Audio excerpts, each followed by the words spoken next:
Toothpaste से फटी हुई एड़ियों को नरम मुलायम बनाने का आसान तरीका जानें और पैरों की खूबसूरती बढ़ाएं। दोस्तों, एड़ियों के फटने की शिकायत अक्सर खातीन को हर वक्त होती है, क्योंकि कुछ खातीन की जिल्द खराब होने की वजह से उनकी एड़ियां फट जाती हैं, तो कुछ खातीन अपने पैरों का ख्याल नहीं रखती, जिसकी वजह से उनकी एड़ियां फट जाती हैं।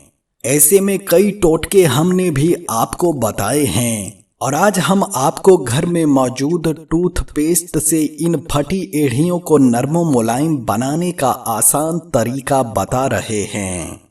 इसकी टिप्स कुछ यूं हैं कि एक आलू का छिलका मोटा सा उतार लें, इस पर टूथपेस्ट डालें और इसको अच्छी तरह अपनी एड़ियों पर रगड़ लें।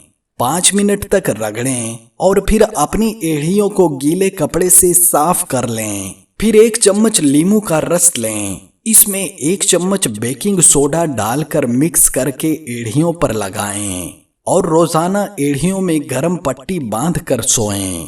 इस तरीके से आपकी एड़ियां नरम मुलायम हो जाएंगी।